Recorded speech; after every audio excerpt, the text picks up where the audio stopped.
আমি সূরা তাহার 132 নং আয়াত তেলাওয়াত করেছি। আল্লাহ রাব্বুল আলামিন বলছেন, আপনি আপনার পরিবারকে নামাজের আদেশ দিন। ওয়ামুর আহলাকা বিসসালাত ওয়াস্তাবির আলাইহা, এবং নিজেও এই নামাজের উপর অবিচল থাকুন। লা নাসআলুকা রিজকান, আমি আপনার কাছে কোনো রিজিক চাই না। নাহনু নারযুকুক, আমি রিজিক দানকারী। ওয়াল আকিবাতু লিত্তাকওয়া, আর শুভ পরিণাম হলো যারা পরহেজগার তাকওয়াবান তাদের জন্য।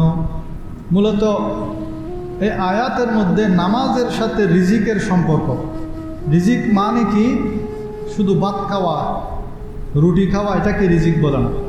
আমাদের জীবনের সামগ্রিক বিষয়কে এক কথায় রিজিক বলে।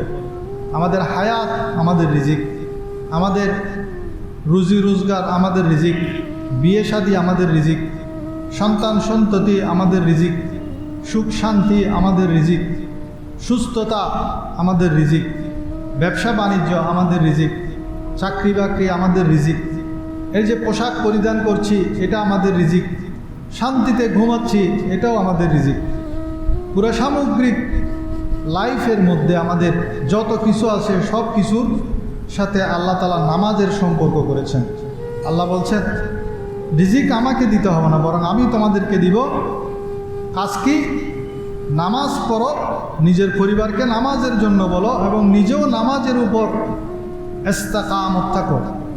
ধারাবাহিকভাবে নামাজ পড়ো, নামাজের মধ্যে ফাঁকি দিও না। আমি তোমাদের রিজিকের ব্যবস্থা করে দেব।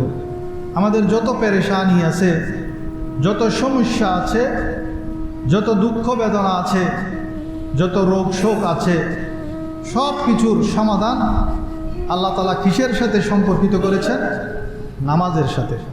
আমরা নামাজ অনেকে পড়ি, কিন্তু নামাজের মধ্যে আমরা বেশিরভাগ মানুষ কোন ওয়াক্তে বেশি আসে? ফজরের সময় না? ফজরের সময় মানুষ বেশি আসে, মসজিদে কম আসে। সবচেয়ে বেশি আসে কোন ওয়াক্তে? মাগরিবের সময়। মাগরিব এবং জোহর।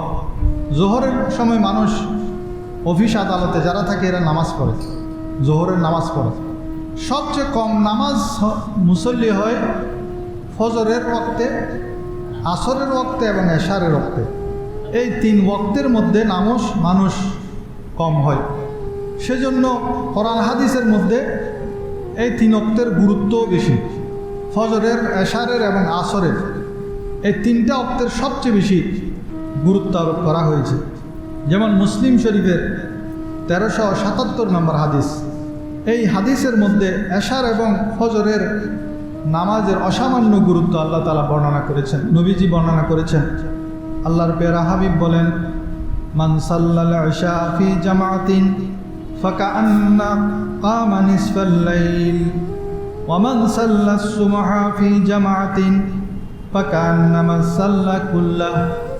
অর্থাৎ যে ব্যক্তি এশারের নামাজ জামাতের সাথে পড়ল, সে যেন অর্ধেক রাত পর্যন্ত নামাজ আদায় করলো, ইবাদত করলো, সেরকম সওয়াব আল্লাহ তাকে দান করবেন।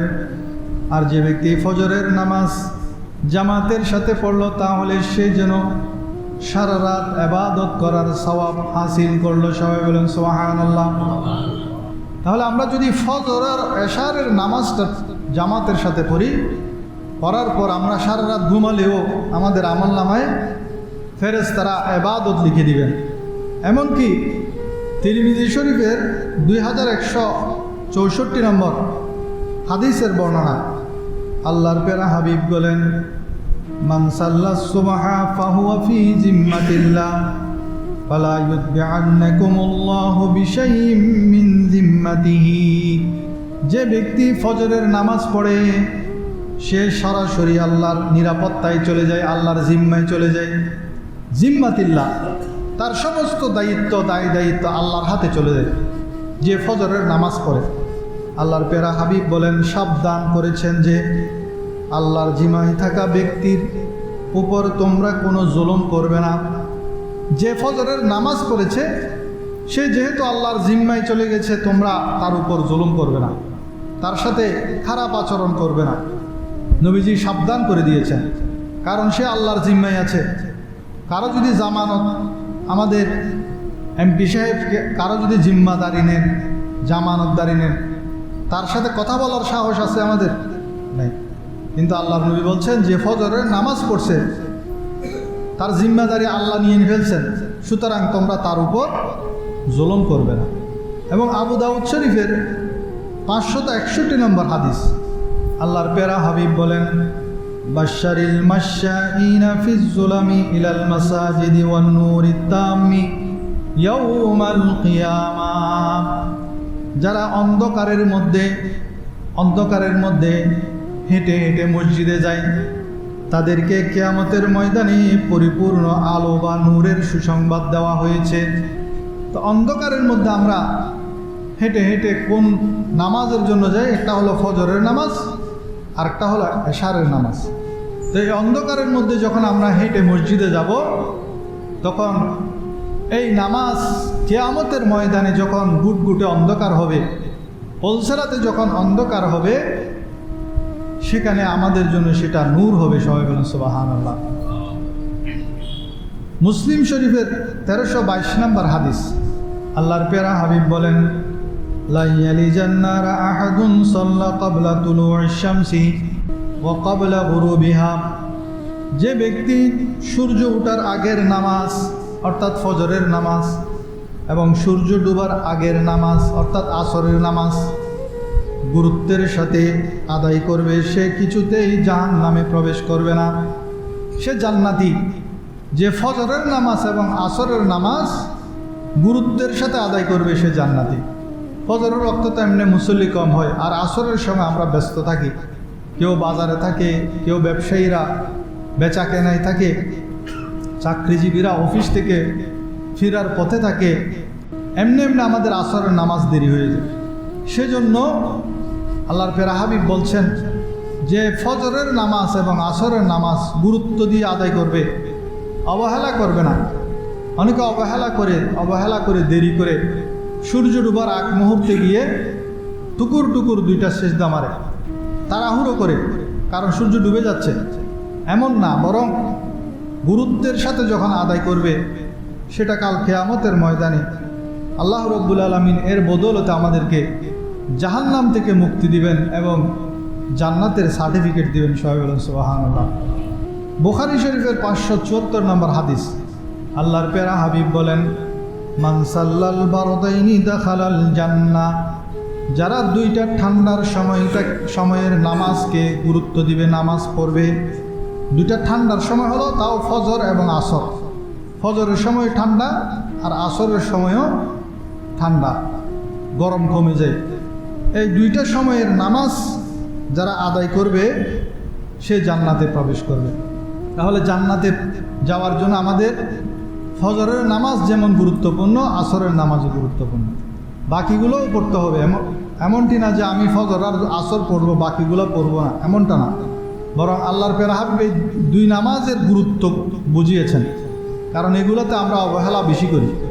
এবং বুখারী শরীফের 657 নম্বর হাদিসের বর্ণনা, আল্লাহর পেয়ারা হাবিব বলেন, লাইসা সালাতুন আসকালা আলাল মুনাফিকিনা মিনাল ফজরি ওয়াল ইশা। মুনাফিকদের কাছে ফজর এবং এশার নামাজের চেয়ে বেশি ভারী আর কিছুই নাই। আল্লাহর নবী বলেন, তারা যদি জানতো এই দুই নামাজে কি পরিমাণ ফায়দা রয়েছে, তাহলে তারা হামাগুড়ি দিয়ে হলেও মসজিদের মধ্যে নামাজের মধ্যে চলে যেত। সবাই বলেন সুবহানাল্লাহ। এখন আমাদের হিসাব করা দরকার, এই ফজরের নামাজ এবং এশারের নামাজ যদি আমাদের কাছে কষ্টকর মনে হয়, ভারী মনে হয়, আমার নবী বলছেন সেটা হলো মুনাফিকের আলামত।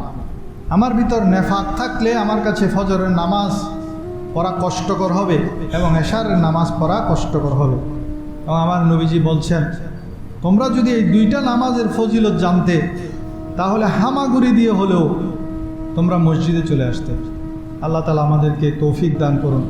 প্রিয় মুসলমান ভাইরা, ফজরের নামাজ নয়, বরং ফজরের আগের নামাজের ব্যাপারে আমার নবীজি বলছেন যে সাহাবায়ে কেরাম আমার নবীকে বলছেন, ইয়া রাসূলুল্লাহ, অমুক সাহাবী তাহাজ্জুদের সময় ওঠে না, তাহাজ্জুদ পড়ে না, সে ঘুম থেকে ওঠে না, ঘুমের মধ্যে থাকে। তখন নবী করিম সাল্লাল্লাহু আলাইহি ওয়াসাল্লাম বললেন, যাকা রাজুলুন বালাশ শাইতানু ফি উযুনাইহি, সে এমন এক ব্যক্তি যার দুই কানের মধ্যে শয়তান প্রস্রাব করে দেয়। ফজরের নামাজের কথা বলে নাই। সাহাবীরা কিসের নামাজের কথা বলেছেন? তাহাজ্জুদের নামাজ। একজন ব্যক্তি তাহাজ্জুদের নামাজ পড়ে না, অবহেলা করে, সেটা যখন আমার নবীজিকে বললেন, আল্লাহর প্যারা হাবিব সাল্লাল্লাহু আলাইহি ওয়াসাল্লাম বললেন, শয়তান তার দুই কানের মধ্যে প্রস্রাব করে দিয়েছে, সেজন্য সে উঠতে পারে না। মানে আমরা যারা তাহাজ্জুদে উঠি না সেটা তো দূরের কথা, আমরা তো ফজরেও উঠি না। সে ফজরে উঠে না সেটা বলে না, সে ফজরের নামাজ ঠিকই জামাতে পড়ে, তাহাজ্জুদ পড়ে না, সেটা শুনে আমার নবী বলছেন তার দুই কানে শয়তান পেশাব করে দিয়েছে। আমাদের কথা যদি আমার নবীজি শুনতেন কি বলতেন একবার চিন্তা করুন। আমার নবীজি যদি শুনতেন অমুক ফজরের নামাজ পড়ে না, আমরা তো নামাজই পড়ি না, ফজর, জোহর, আসর, মাগরিব, এশা একটাও পড়ি না, সপ্তাহে একদিন পড়ি অনেক বেশিরভাগ মানুষ। তা আমাদের কথা যদি আমার নবীকে বলা হতো, আমার নবী কি বলতেন একবার চিন্তা করে দেখেন। আমার তো মনে হয় আমার নবী বলতেন তার পুরো শরীরে শয়তান পায়খানা করে দিয়েছে। আমার মনে হয় এর চেয়ে কঠোর শব্দ আর কি হতে পারে? যে তাহাজ্জুদ পড়ে নাই তাকে যদি বলে প্রস্রাব করে দিয়েছে, আর আমরা যারা ফজরের নামাজ এসে মসজিদে পড়ি না, অনেকে 5 ওয়াক্ত নামাজই পড়ি না, শুধু জুমার নামাজ পড়ি, তাদের কথা শুনলে তো আমার নবী বলতো সে তার পুরো শরীরের মধ্যে শয়তান পায়খানা করে দিয়েছে। নাউজুবিল্লাহ। আল্লাহ তাআলা আমাদেরকে ফজরের নামাজের গুরুত্ব বোঝার তৌফিক দান করুন, সবাই বলেন আমিন। যে ফজরের নামাজ পড়ে না তাকে আমার নবী খবিস বলেছেন। খবিস, কাসলান, অলস, অকর্মণ্য। সে অলস ব্যক্তি, অকর্মণ্য ব্যক্তি হিসেবে আমার নবীজি উপাধি দিয়েছেন। যেই নবী নামাজকে প্রতিষ্ঠা করার জন্য কষ্ট সহ্য করেছেন, উম্মতের জন্য যেই নবী পুরো জীবন কান্না করেছেন, যেই নবী প্র্যাকটিক্যাল যে নামাজ শিখিয়ে গেছেন, যেই নামাজ আমার নবীর দুই চোখের শীতলতাকারী বলেছেন, বলেছে এই নামাজ হলো আমার চক্ষু শীতলকারী। আমরা যখন নামাজে দাঁড়াই সেটা আমার নবীর চোখ ঠান্ডা করে দেয়, অন্তর শান্তিতে ভরে যায়। সেই নামাজকে আমরা সবচেয়ে বেশি অবহেলা করি। নবীজি শুধু আমাদেরকে দিন দিয়েই ক্ষান্ত হন নাই, বরং পুরা জীবন আমাদের চিন্তায় বিভোর ছিলেন, উম্মতের জন্য কেঁদেছেন সারাটা জীবন। রাত্রে তাহাজ্জুদে উঠে কাঁদতেন এই উম্মতদের জন্য, গুনাহগারদের জন্য। মুসলিম শরীফের হাদিস, একদিন নবী করিম সাল্লাল্লাহু আলাইহি ওয়াসাল্লাম হযরত ইব্রাহিম আলাইহিস সালাম এবং হযরত ঈসা আলাইহিস সালাম ওনারা যে দোয়াগুলা করেছেন উম্মতের জন্য, সেই দোয়াগুলা পড়তে লাগলেন আর কাঁদতে লাগলেন। ইব্রাহিম আলাইহিস সালাম ওনার উম্মতের জন্য যে দোয়া করেছে এবং ঈসা আলাইহিস সালাম ওনার উম্মতের জন্য যে দোয়া করেছে, সেই দোয়াগুলা স্মরণ করে করে আমার নবী কাঁদতে লাগলেন আর বলতে লাগলেন, আল্লাহুম্মা উম্মতি উম্মতি, হে আল্লাহ আমার উম্মত আমার উম্মত। আমার নবী কেন কাঁদছেন সেটা আল্লাহ তাআলা জানেন। তবু আল্লাহ তাআলার সাথে সাথে হযরত জিবরাইল আলাইহিস সালামকে আমার নবীর কাছে পাঠিয়ে দিলেন এবং বললেন, হে জিবরাইল, তাড়াতাড়ি যাও, আমার মাহবুব কি জন্য কান্না করছে তুমি একটু দেখো। হযরত জিবরাইল আলাইহিস সালাম জিজ্ঞেস করার পর আমার নবী হযরত জিবরাইল আলাইহিস সালামকে বললেন উম্মতের কথা, গুনাহগার উম্মতের কথা যখন বললেন, আল্লাহর নবীকে আশ্বস্ত করার জন্য জিবরাইলের মাধ্যমে আল্লাহ রাব্বুল আলামিন খবর পাঠালেন। ফাকাল আল্লাহ তাআলা বললেন, ইয়া জিবরাইল ইযহাব ইলা মুহাম্মদ, তুমি তাড়াতাড়ি মুহাম্মদের কাছে যাও। ফাকুল ইন্না সানুরদিয়াকা ফি উম্মতিকা ওয়ালা নাসুকা, হে জিবরাইল তুমি মুহাম্মদকে গিয়ে বলো, আমি আল্লাহ অবশ্যই আপনার উম্মতের ব্যাপারে আপনাকে সন্তুষ্ট করে দেব এবং আপনাকে ব্যথিত করব না, আপনার উম্মতের ব্যাপারে আপনার কোনো চিন্তা থাকবে না। সবাই বলেন সুবহানাল্লাহ।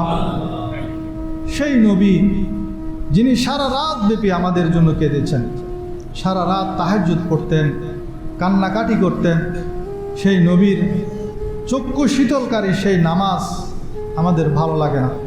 নবী করিম সাল্লাল্লাহু আলাইহি ওয়াসাল্লাম বলেন, প্রত্যেক নবীকে আল্লাহ তাআলা দুনিয়ার মধ্যে একটা একটা স্পেশাল দোয়া করার জন্য বলেছেন।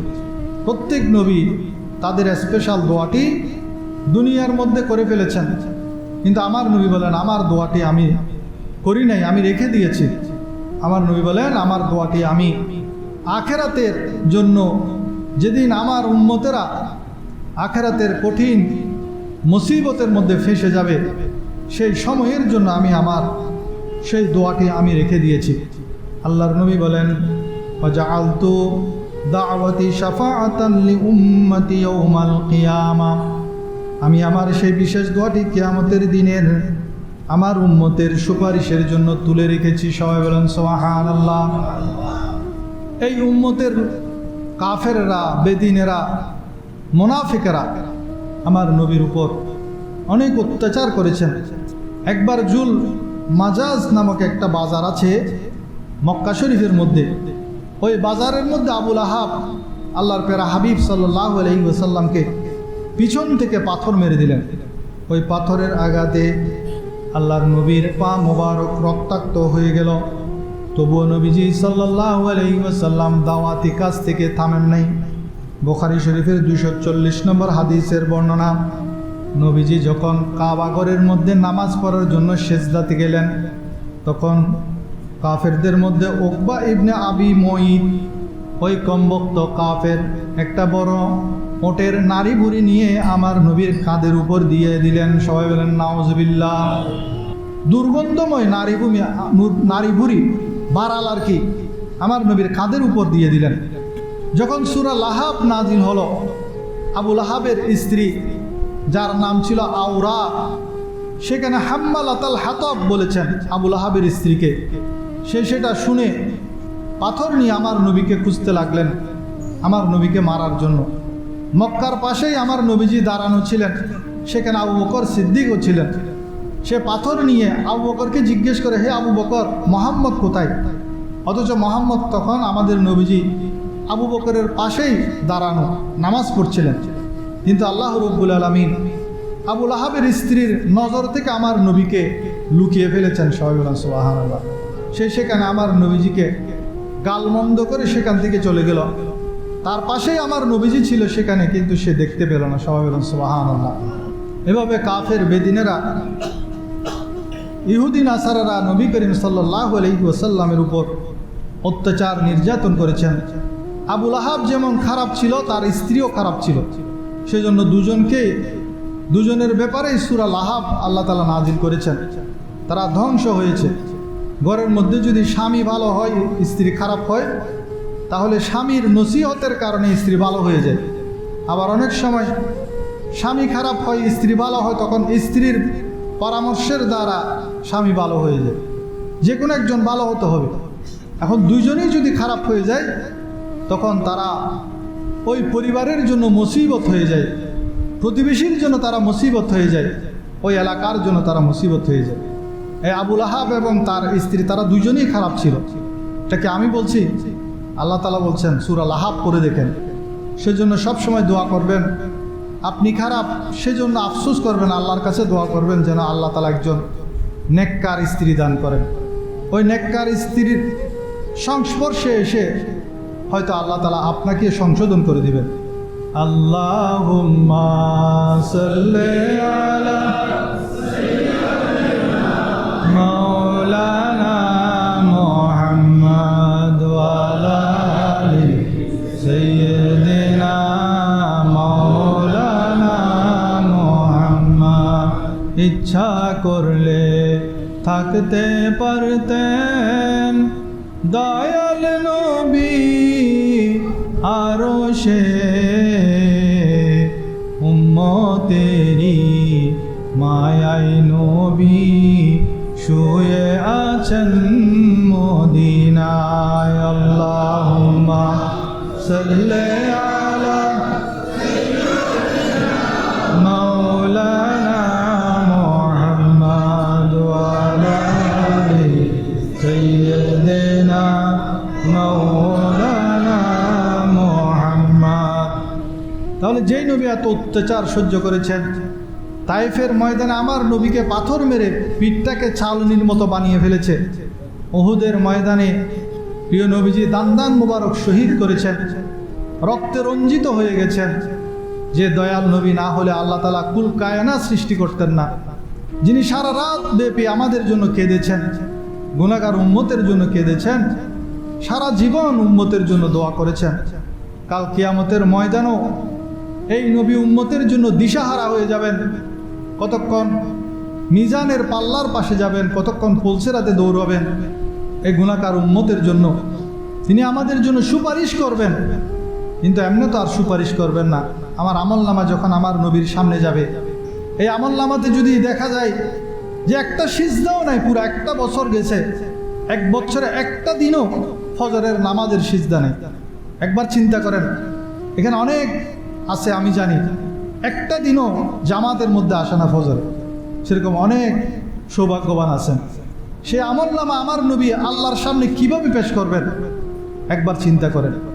যে আমলনামার মধ্যে আপনার পুরা বছর একটা সিজদা নেই, পুরা সপ্তাহ একটা সিজদা নেই, শুধু জুমার দিন কোনো মতে দুইটা চারটা সিজদা দিয়ে আমরা চলে যাচ্ছি, কিন্তু ফজরের একটা সিজদা নেই, এশারের সিজদা নাই, আসরের সিজদা নেই।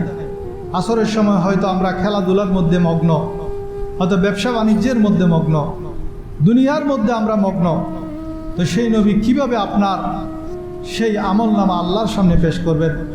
আমার নবীকে কি লজ্জিত করবেন আপনারা? যেই নবী পুরা জীবন আমাদের জন্য কেঁদেছেন, কাল কিয়ামতের ময়দানে সেই নবীকে কিভাবে আপনি লজ্জিত করবেন? কিভাবে আমরা নিজেদেরকে মুসলমান দাবি করি? শুধু আইডি কার্ডের মধ্যে মুসলমান লিখলে কি মুসলমান হয়ে যাওয়া যায়? পাসপোর্টের মধ্যে মুসলমান লেখা সেটাই কি মুসলমান? নামের আগে মোহাম্মদ আছে, সেটাই কি আমরা মুসলমান? মুসলমানের দায়িত্ব কি, কর্তব্য কি, সেটা আমরা জানি না, জানলেও আমরা অবহেলা করি। আল্লাহ রাব্বুল আলামিন আমাদেরকে 5 ওয়াক্ত নামাজ যথাযথভাবে আদায় করার তৌফিক দান করুন। হযরত আবু যর রাদিয়াল্লাহু তাআলা আনহু থেকে বর্ণিত, তিনি বলেন, এক রাতে নবী করিম সাল্লাল্লাহু আলাইহি ওয়াসাল্লাম নামাজের মধ্যে দাঁড়িয়ে তেলাওয়াত করছিলেন। শুধু একটা আয়াত বারবার তেলাওয়াত করছিলেন, সূরা মায়েদার 118 নম্বর আয়াত। সেখানে কি আছে? কেন পুরো একটা রাত একটা আয়াত তেলাওয়াত করেছেন আমার নবী? কি আছে সেই আয়াতে? আয়াতটা হলো, আউযু বিল্লাহি মিনাশ শাইতানির রাজীম, ইন তুআযিবুহুম ফাইন্নাহুম ইবাদুক ওয়া ইন তাগফির লাহুম ফাইন্নাকা আনতাল আজিজুল হাকীম।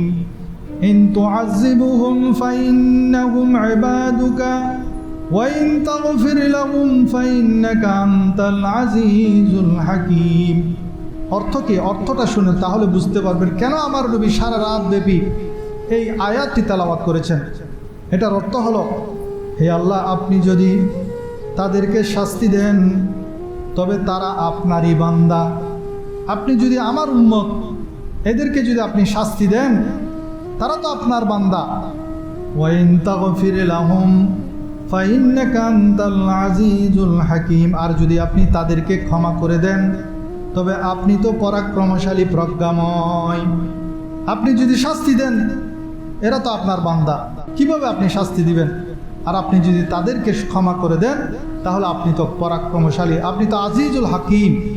এই আয়াতটা পড়ে পড়ে পুরা রাত আমার নবীজি সারা রাত পার করে দিলেন। সবাই বলেন সুবহানাল্লাহ। এমনকি নবীজিকে আল্লাহ তাআলা, যিনি সারাদিন মেহনত করতেন, কিন্তু রাতে উঠে আমার নবীজিকে বলেছেন, ইয়া আইয়ুহাল মুযাম্মিল কুমিল লাইলা ইল্লা কালিলা। আপনি রাতের কিছু অংশ বাদে আপনি ইবাদত করুন। আমার নবীজি সেজন্য রাত্রে উঠে ইবাদত করতেন, তাহাজ্জুদ করতেন। আমাদের 5 ওয়াক্ত নামাজের পাশাপাশি তাহাজ্জুদের সময়ও সময় ব্যয় করা, আল্লাহর ইবাদতের মধ্যে উঠা, এটা আমাদের জন্য, নিজেদের জন্য উপকারী। আমরা যদি দুনিয়ার মধ্যে আরামে থাকতে চাই, আল্লাহর ছায়ায় থাকতে চাই, আল্লাহর জিম্মায় থাকতে চাই, আল্লাহর নিরাপত্তায় থাকতে চাই, তাহলে আমাদের ফরজ নামাজ গুরুত্বের সাথে আদায়ের পাশাপাশি তাহাজ্জুদ নামাজও যথাযথভাবে আদায় করার চেষ্টা করতে হবে। আল্লাহ তাআলা আমাদেরকে আমল করার তৌফিক দান করুন। অনেকে বলেন, আমি ঘুম থেকে উঠতে পারি না, তাদের জন্য ওজিফা আছে একটা। ওলামায়ে কেরাম বলেন, শেষ রাতে যারা উঠতে পারে না, তারা যদি ঘুমানোর আগে সূরা কাহাফের শেষ 3 আয়াত 108 থেকে 110 নম্বর আয়াত পড়ে ঘুমায় এবং দোয়া করে, হে আল্লাহ, আমাকে শেষ রাতে জেগে ওঠার তৌফিক দান করুন। এই 3টা আয়াত পড়ে যখন আপনি ঘুমাবেন, এটা আধ্যাত্মিক অ্যালার্ম, অটোমেটিক আপনার সেই মুহূর্তে তাহাজ্জুদের সময় আপনার ঘুম ভেঙে যাবে। আজকে আমি ফজরের নামাজের গুরুত্ব আপনাদের সামনে হাদিস শরীফের আলোকে তুলে ধরেছি।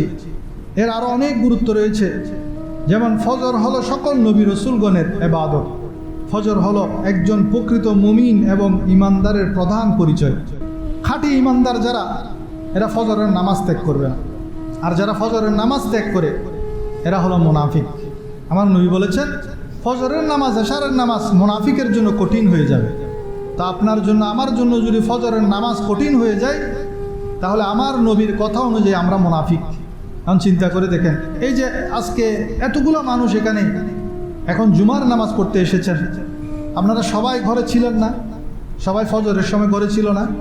কিন্তু ফজরের নামাজে তো 2 কাতার 3 কাতার হয়েছে, বাকিরা কোথায় ছিল? এলাকায় ছিল না, কিন্তু ফজরের নামাজে আসতে পারি নাই আমরা। তা আমাদের দুর্ভাগ্য।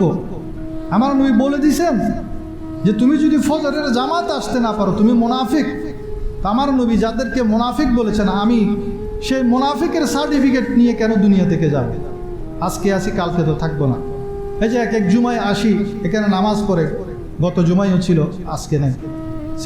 সেলিম সাহেব আজকে নেই। আমাকে ছোট বাচ্চার মতো কেঁদে কেঁদে বলেছে, হুজুর বাঁচবো না মনে হয়, অসুস্থ হয়ে গেছি। ফুটফুট করে কেঁদে কেঁদে বলেছেন, মৃত্যুর ভয় এসে গেছিল। অসুস্থ হওয়ার পর মৃত্যুর ভয় আসলে তো লাভ নাই। এখন যাদের যৌবন, যাদের সুযোগ আছে, এই নামাজটা পড়তেই হবে। এই নামাজ যদি না পড়েন, সেটার কাফারা দিতে হবে। তো কেন কাফারা দিবে? আপনারা আওলাদরা কেন আপনার নামাজের কাফারা দিবে? তা আপনি সুস্থ আছেন, সবল আছেন, পড়ার সুযোগ আছে, আপনি পড়ে নেন নামাজটা। আপনাদের পায়ে ধরি, আমার ইচ্ছে করে আপনাদেরকে জড়িয়ে ধরে কেঁদে কেঁদে বলি, নামাজটা ত্যাগ করবেন অন্তত। সারাদিন আপনার জন্য আপনি 22 ঘন্টা সময় ব্যয় করেন, সমস্যা নেই। আর মাত্র 2 ঘন্টা সময়, 1.5 ঘন্টা সময় লাগে সারাদিন 5 ওয়াক্ত নামাজ পড়তে। হিসাব করলে 1.5 ঘন্টা সময় লাগে। এই 1.5 ঘন্টা সময়, এটার জন্যই তো আল্লাহ দুনিয়ায় আমাদেরকে পাঠিয়েছেন। ওমা খালাকতুল জিন্না ওয়াল ইনসা ইল্লা লিয়াবুদুন। তো আমরা কি মনে করি, আমি পুরো জীবন মেহনত করলাম, কষ্ট করলাম, পরিশ্রম করলাম, একটা বিল্ডিং বানাইছি, ঘরের মধ্যে এসি লাগাইছি, সুন্দর খাট পালং সোফা তৈরি করছি, লাইট ফ্যান জ্বালাইছি, ইলেকট্রিসিটি আইপিএস লাগাই দিছি, টাইলস ঘর তৈরি করে দিছি, ঘরের মধ্যে একটা টিভি আছে, টিভির রিমোট আমার হাতে, আমি ঘুমাচ্ছি, টিভির রিমোট চালাচ্ছি, আর মাছ ভাত খাচ্ছি, গোস্ত খাচ্ছি। এটাই তো জিন্দেগি। আমরা চিন্তা করছি এটাই আমার জিন্দেগি। এর জন্যই কি আল্লাহ আমাদেরকে পাঠাইছেন? একটা বিল্ডিং বানাবো, সন্তান সন্ততি হবে, বিয়ে শাদী হবে, টাইলসের ঘরের মধ্যে থাকবো আর ঘুমাবো, আর রিমোট দিয়ে টিভি দেখবো। খবরে যাওয়ার সাথে সাথে আপনাকে তো এটা প্রশ্ন করা হবে না, তুমি কি বিল্ডিং বানাইছো কি বানাই না, সেটা তো প্রশ্ন করা হবে না। হাসরের ময়দানে এর হিসাব নেওয়া হবে না। আপনার সন্তান যারা আছে, তাদের ব্যাপারে, তাদেরকে আপনি ঠিকমতো খাবার দিতে পেরেছেন কি পারেন নাই, সেটা আপনাকে প্রশ্ন করা হবে না। আপনি তাদেরকে নামাজের জন্য তাকিদ দিয়েছেন কিনা, নামাজের জন্য দাওয়াত দিয়েছেন কিনা, সেটা আপনাকে প্রশ্ন করা হবে। আপনি সন্তান, আপনিও ঘুমাচ্ছেন, আপনার সন্তানও ঘুমাচ্ছে, ঘরের মধ্যে 16-18 বছরের সন্তান, 20 বছরের সন্তান নামাজ না পড়ে ঘুমাচ্ছে, আপনার একটুও পেরেশানি নেই। অথচ আমার নবী আল্লাহ তাআলা বলছেন, তুমি প্রথমে বলছো তোমার পরিবারকে নামাজের জন্য নির্দেশ দাও, ওয়ামুর আহলাকা বিসসালাত, তোমার পরিবারকে নামাজের জন্য নির্দেশ দাও, তারপর তুমি নিজেই ওই নামাজের মধ্যে ইস্তেকামত থাকো। সূরা তাহার মধ্যে আল্লাহ তাআলা বলছেন। তো প্রথমে আমাদেরকে পরিবারকে নির্দেশ দিতে হবে। এরপর আল্লাহ বলছেন, তোমাদের কাছ থেকে আমি রিজিক নিচ্ছি না, বরং আমি রিজিক দেব। তা আমাদের সমস্ত অভাব অনটন, পেরেশানি, দুঃখ, সমস্যা, যত সমস্যা আছে, সমস্যা সমাধানের রাস্তা আল্লাহ বলে দিয়েছেন। সেটা হলো পরিবারকে নামাজের নির্দেশ দাও এবং নিজেও নামাজ পড়ো। তখন দেখবেন অটোমেটিক আল্লাহ গায়েবী সাহায্য দিবেন। আপনার যত পেরেশানি আছে অটোমেটিক দূর হয়ে যাবে। শুধু আজকে থেকেই, আজকে এই আসরের পর, আসর থেকেই আপনারা শপথ করে ফেলেন যে আজকে থেকে আমি নামাজ পড়বো না, আমার পরিবারকেও নামাজ পড়ার জন্য আমি তাকিদ দেব। দেখবেন আপনার সমস্ত সমস্যা আল্লাহ গায়েবীভাবে সমাধান করে দিচ্ছেন। আমরা যে নামাজ পড়ছি, ওই নামাজের মধ্যে আমাদের খুশু নেই, একাগ্রতা নেই। কিন্তু সাহাবায়ে কেরামের জীবনে যদি আমরা দেখি, হযরত আবু তালহা রাদিয়াল্লাহু তাআলা আনহু, ওনার একটা ঘটনা আছে। ওনার একটা বাগান ছিল, বাইরুহা নামক অনেক দামি বাগান। সে বাগানের মধ্যে তিনি নামাজ পড়ছিলেন। সেই বাগানের মধ্যে দেখলেন একটা সুন্দর রঙিন পাখি ওই গাছের ভিতর, বাগানের ভিতর যখন ঢুকছে সেটা আর বের হতে পারছে না, শুধু এদিক সেদিক ছুটাছুটি করছে। হযরত আবু তালহা রাদিয়াল্লাহু তাআলা আনহু নামাজের হালতে বারবার সেদিকে ওনার দৃষ্টি যাচ্ছিল। নামাজ শেষ করার পর তিনি মনের মধ্যে আফসোস আসলো, হাই আমি কি করলাম, আমি এই নামাজের হালতে বারবার ওই পাখিটার প্রতি আমি দৃষ্টি আরোপ করছিলাম, যেটা আমার নামাজের একাগ্রতাকে নষ্ট করেছে। সাথে সাথে তিনি আল্লাহর রাসূল সাল্লাল্লাহু আলাইহি ওয়াসাল্লামের বারগাহে চলে গেলেন, গিয়ে বলেন, ইয়া রাসূলুল্লাহ, আমার বাইরুহা নামক যে একটা বাগান আছে আমি সেটা আপনাকে দান করে দিলাম, আপনি যাকে ইচ্ছা তাকে দিয়ে দেন। আমার নবী বলেন, কেন? বলে, ইয়া রাসূলুল্লাহ, আমি যখন নামাজ পড়ছিলাম ওই নামাজের মধ্যে, নামাজের হালতে সেখানে একটা পাখি আমাকে নামাজের মধ্যে ডিস্টার্ব করেছে, আমার মনোযোগ আকর্ষণ করেছে, নামাজ থেকে আল্লাহর ধ্যান যেখানে থাকবে সেখান থেকে আমাকে বিচ্যুত করেছে, সেজন্য এই বাগান আমি রাখবো না। সবাই বলেন সুবহানাল্লাহ। এটাই ছিল সাহাবাদের নামাজ। তারা নামাজের একাগ্রতা নষ্ট হয়েছে, সেজন্য সেই সম্পদ দিয়ে দিয়েছেন, আল্লাহর রাস্তায় খরচ করে ফেলেছেন। আর এখন আমরা নামাজের মধ্যে এসে দোকানের হিসাব করি, কখন কি করব না করব এগুলো আমরা নামাজের মধ্যে এসে হিসাব মিলে। জাতুর রিকা নামক এক জিহাদের মধ্যে নবী করিম সাল্লাল্লাহু আলাইহি ওয়াসাল্লাম দুইজন সাহাবীকে পাহারা দিয়ে, ওনারা অন্যান্য মুজাহিদরা সবাই বিশ্রামের মধ্যে ছিলেন। সেখানে একজন সাহাবী তিনি নামাজ পড়ছিলেন, নামাজের মধ্যে সূরা কাহাফ তেলাওয়াত করছিলেন। ওদিকে শত্রুপক্ষ ওনাকে পরপর 3টা তীর মেরেছেন, তবুও তিনি নামাজ শেষ করে নাই। নামাজ শেষে তিনি বলছেন, আমার কাছে সূরা কাহাফ যে নামাজের মধ্যে তেলাওয়াত করছি সেটা এত মজা লাগছিল যে আমার যদি জান চলেও যেত তবুও আমি নামাজ শেষ করতাম না। সবাই বলেন সুবহানাল্লাহ। নামাজের হালতে থাকা অবস্থায়, নামাজের কেরাত পড়া অবস্থায় ওনার গায়ের মধ্যে 3টা তীর লেগেছে, তবুও তিনি নামাজ ভঙ্গ করেননি। উনি বলছেন, যদি শত্রুরা যে আমার নবীর উপর হয়তো আক্রমণ করতে পারে সেই ভয় না থাকলে হয়তো আমি সূরা কাহাফ পুরোটাই তেলাওয়াত করে তারপর নামাজ শেষ করতাম। এমনই ছিল সাহাবায়ে কেরামের নামাজ। আর এই নামাজের একাগ্রতা যাতে নষ্ট না হয় সেজন্য এটার রিলেটেড কয়েকটা মাসালা বলবো আমি। আমার ওয়াজ শেষ, এখন কয়েকটা মাসালা বলবো। 1 নম্বর মাসালা হলো, অনেকে নামাজ পড়ার সময় মাথায় টুপি দেয় না। মাথায় টুপি দিয়ে, এটা হলো কি মুবাহ। এটা কি জিনিস? মুবাহ। এটা দিলে সওয়াব আছে, না দিলে কি নেই, গুনাহ নেই। এখন কেউ যদি নামাজে টুপি না দিয়ে নামাজ পড়ে তার নামাজ হয়ে যাবে, সে গুনাহগার হবে না। এখন আপনি কি করলেন, দেখে এসে মসজিদের একটা টুপি এখান থেকে নিয়ে তার মাথায় আপনি পরিয়ে দিলেন, সে নামাজ পড়ছে, তো আপনি যখন তার মাথায় টুপিটা দিবেন তার মনোযোগ নষ্ট হবে না? তো এই যে আপনি তার নামাজের মধ্যে একাগ্রতা ছিল আল্লাহর দিকে, ধ্যান ছিল আল্লাহর দিকে, কিন্তু আপনি যখন তার মাথায় টুপিটা দিচ্ছেন তখন তার ধ্যানটা কোন দিকে চলে গেল? আপনার দিকে। সে আল্লাহর দিকে ধ্যান থেকে আপনার দিকে চলে গেল, সেজন্য আপনার কবিরা গুনাহ হবে। সগীরা গুনাহ না, কবিরা গুনাহ হবে। সেজন্য কেউ টুপি ছাড়া নামাজ পড়লেও আপনি একদম কাবিলিতি করে তার মাথায় এনে টুপি দিবেন না, দিলে কি হবে? কবিরা গুনাহ হবে। আপনারা বুঝতেছেন না মনে? 2 নম্বর মাসালা, এগুলো হলো একাগ্রতার জন্য, নামাজের খুশু একাগ্রতা নষ্ট করা, এটা কবিরা গুনাহ। 2 নম্বর মাসালা হলো, ধরেন আমরা তো জানি কেউ নামাজের সামনে দিয়ে হেঁটে যাওয়া, ধরেন একজন আমি নামাজ পড়ছি, আমার সামনে দিয়ে কেউ এদিকে হেঁটে যাচ্ছে, এই হেঁটে যাওয়া এটা কি? এটাও কবিরা গুনাহ। হাদিস শরীফের মধ্যে আছে, কেউ যদি জানতো এটা কত বড় গুনাহ হেঁটে যাওয়া, তাহলে সে 40 পর্যন্ত অপেক্ষা করত। এখন 40 দিন না 40 সপ্তাহ না 40 বছর, এটা উল্লেখ নেই।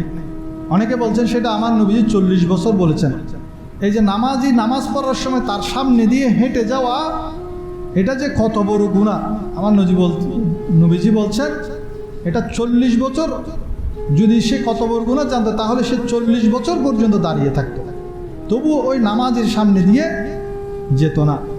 এখন কেউ যদি আপনার সামনে দিয়ে যায়, আপনার গুনাহ হবে না, যে যাচ্ছে তার গুনাহ হবে, আপনার নামাজ হয়ে যাবে। এখন কেউ যদি সেরকম যায় তখন আপনি তাকে কিভাবে বাধা দিবেন? আপনি নামাজ পড়ছেন, আপনার এই সামনে দিয়ে একজন চলে যাচ্ছে, সে আপনাকে খেয়াল করে না, তখন আপনি কিভাবে বাধা দিবেন? দাঁড়ানো থাকলে এভাবে হাত দিয়ে তাকে বাধা দিবেন, তার সামনে হাত বাড়িয়ে দিবেন। আর যদি বসা থাকেন তখন তো আপনি হাত বাড়াতে পারতেছেন না, তখন আপনি সুবহানাল্লাহ বলবেন। কি বলবেন? সুবহানাল্লাহ, বড় করে সুবহানাল্লাহ বললে তাহলে সে বুঝতে পারবে যে তাকে আপনি সতর্ক করছেন। আর মহিলারা কি করবে? মহিলারা হাতও বাড়াবে না, সুবহানাল্লাহ বলবে না, বরং মহিলারা বলেছেন তারা হাতের উপর হাত মারবে, এভাবে তালির মতো আওয়াজ হয় মতো করে তারা হাতের উপর হাত মারবে। কারণ নামাজের সামনে দিয়ে যখন যায় তার একাগ্রতা নষ্ট হয়ে যায়। নামাজের কারো একাগ্রতা নষ্ট করা এটা কত বড় গুনাহ, এই রিলেটেড মাসালাগুলো আমি আপনাদেরকে বলতে চাচ্ছি। তো মসজিদের মধ্যে কতটুক সামনে দিয়ে যাওয়া যায়? মসজিদ যদি না হয় খোলা ময়দান হলে সকলের মতে 3 কাতার সামনে দিয়ে যাওয়া যাবে। এই যে 1 কাতার, 2 কাতার, 3 কাতার সামনে দিয়ে যাওয়া যাবে খোলা ময়দান হলে। আর যদি মসজিদ হয়, মসজিদ সেটা যদি অনেক বড় হয়, অনেক বড় হলে তখন সেটার 3 কাতার সামনে দিয়ে যাওয়া যায়। খোলা ময়দানে সকলের মতে সকলে একমত যে 3 কাতার সামনে দিয়ে যাওয়া যাবে। তবে মসজিদের ব্যাপারে ইখতিলাফ আছে। কেউ কেউ বলেন মসজিদ যদি অনেক বড় হয়, সেরকম অনেক বড় মসজিদ খুব কম, শতকরা একটা পাওয়া যায়, এটাও সেই দায়রার মধ্যে পড়ে না। আবার আরেক মতে হলো মসজিদটা বড় বলতে সেটা দৈর্ঘ্য প্রস্থ 40 গজ, সেই হিসাবে আমাদের এই মসজিদটাও কি বড় মসজিদ, 40 গজ হবে না এটা দৈর্ঘ্য প্রস্থে। তাহলে এখানেও যদি কেউ চায় ওই যে 3 কাতার পিছনে কেউ দাঁড়ালে তার 3 কাতার সামনে এখান দিয়ে যেতে পারবে, তবে না যাওয়াটাই উত্তম, তার পাশ দিয়ে চলে যাবেন। 3 নম্বর হলো সুতরা ব্যবহার করা। যে আপনি যখন একাকী নামাজ পড়বেন, আপনি ওই গেটের মধ্যে দাঁড়িয়ে যদি নামাজ পড়েন তখন আপনি নিজে গুনাহগার হবেন। সেজন্য আমাদের নিজেদেরকেও সতর্ক হতে হবে। প্রয়োজনে যে মসজিদে বিভিন্ন লাঠি থাকে, এই ধরনের লাঠি সামনে দিয়ে নামাজ পড়তে হবে। 4র্থ মাসালা হলো নামাজের মধ্যে চুলকানো। অনেকের নামাজে দাঁড়িয়ে শুধু কেউ দাড়ি চুলকায়, কেউ চুল চুলকায়, কেউ শরীরে চুলকায়। এই চুলকানোর মাসালাটা অনেকেই জানে না, যার কারণে নামাজ হচ্ছে না। তো চুলকানোর মাসালা পূর্ববর্তী জামানার যারা ফোকাহা ইকরাম ছিলেন তাদের ফতোয়া অনুযায়ী 1 রুকনের মধ্যে আপনি যদি বেশি চুলকায় 2 বার চুলকাতে পারবেন। ধরেন কেরাত পড়া, নামাজে দাঁড়ানো, এটা একটা রুকন না? রুকু করা একটা রুকন। তো দাঁড়ানো অবস্থায় ইমামের পিছনে আপনি নামাজ পড়তেছেন, দাঁড়ানো অবস্থায় আপনার বেশি চুলকাচ্ছে, আপনি ধর 1 বার চুলকালেন, আবার কতক্ষণ পর আবার 1 বার চুলকালেন, তাহলে 2 বার হয়ে গেছে। 2 বারের বেশি চুলকানো যাবে না। এখন তো যতক্ষণ নামাজ, আমরা অনেক নামাজিকে দেখি ইমামের পিছনে নামাজ পড়তেছে, যতক্ষণ নামাজ পড়ে অতক্ষণ তার একটা হাত ব্যস্ত থাকে, এদিকে চুলকাবে এদিকে চুলকাবে, অথবা দাড়ি নিয়ে খেলা করবে। অনেকে এরকম শুধু দাড়ি নিয়ে খেলতে থাকে। অনেক ইমাম সাহেবকে দেখছি আমি, সে নামাজ কেরাত করতেছে এদিকে দাড়ি নিয়ে খেলা করতেছে। এটা হলো আমলে কসিরের পর্যায়ে চলে যায়, তখন আমলে কসির হলে তার নামাজ হবে না। সেজন্য ফোকাহা ইকরাম একটা শর্টকাট পদ্ধতি দিয়েছে যে 1 রুকনে অন্তত আপনার বেশি চুলকালে মাত্র 2 বার চুলকাতে পারবেন। এখন আপনি রুকুতে যখন গেছেন, 2য় রুকনে চলে গেছেন, তখন রুকুতে আবার 2 বার চুলকানোর অনুমতি আছে।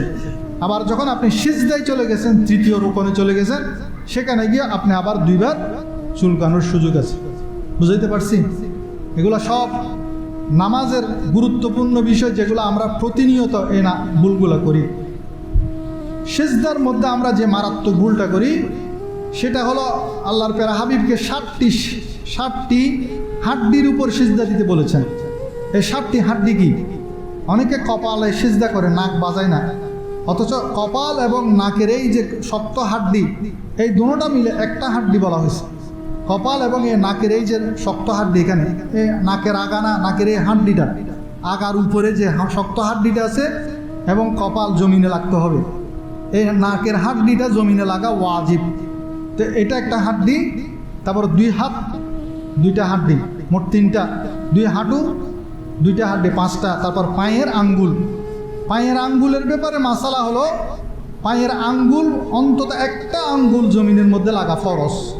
সেজদার সময় একটা আঙ্গুল জমিনের মধ্যে লেগে থাকা ফরজ। আপনি সেজদা দিচ্ছেন, কিন্তু সেজদার সময় দেখবেন অনেক ভাইয়ের পা জমিন থেকে উপরে উঠে যায়, তাইলে আপনার সেজদার যে ফরজ, সে ফরজটা আদায় হচ্ছে না, যার ফলে আপনার সেজদাও আদায় হচ্ছে না, আপনার নামাজও হচ্ছে না। সেজন্য 7টি অঙ্গ হাড্ডি জমিনের মধ্যে লাগতে হবে। তার মধ্যে একটা হলো কপাল এবং নাক, নাকের এই শক্ত হাড্ডি। 2 নম্বর হলো 2 হাত, তারপরে 2 হাঁটু, 2 পায়ের আঙ্গুল। 2 পায়ের আঙ্গুল যদি আপনি 10টা আঙ্গুল একদম কেবলার দিকে করে রাখতে পারেন, অনেকে পারে যাদের আঙ্গুল, আমি পারি না, আবার 10টা আঙ্গুল পারি না, আমার আঙ্গুলগুলো বড় ছোট। 10টা আঙ্গুল যদি কেবলার দিকে রাখতে পারেন সেটা হলো সুন্নত। আর যদি 3টা রাখতে পারেন সেটা হলো ওয়াজিব। আর যদি সেটাও না পারেন, অন্তত একটা আঙ্গুল হলো জমিনের মধ্যে লেগে থাকতে হবে সেজদার সময়। যদি সব পায়ের সব আঙ্গুলগুলো জমিন থেকে উঠে যায় তাহলে আপনার সেজদাও আদায় হবে না, নামাজও হবে না।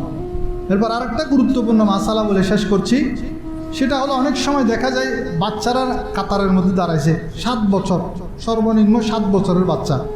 এই 7 বছরের বাচ্চা, সে নামাজের নিয়তের আহাল বলা হয়েছে। ফোকা একরাম বলেছেন সে নিয়তের আহাল।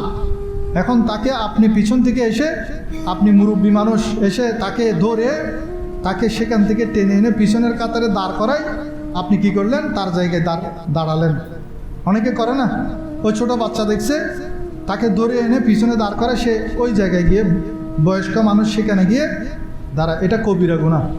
ওই ছেলেটা যদি 7 বছরের হয়, সে নিয়তের আহাল, তাকে যদি আপনি তার জায়গা থেকে নিয়ে আসেন, তাহলে সে যদি 3 কদম তার স্থান থেকে 3 কদম পিছনে আসে, তার নামাজের হালতে 3 কদম যদি হয়ে যায়, তাহলে তার নামাজটা ভঙ্গ হয়ে গেল।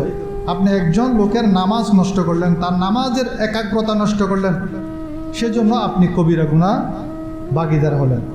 এতক্ষণ পর্যন্ত আমরা যা কিছু আলোচনা করলাম, আল্লাহ তাআলা আমাদেরকে বুঝার এবং আমল করার তৌফিক দান করুন। আমিন।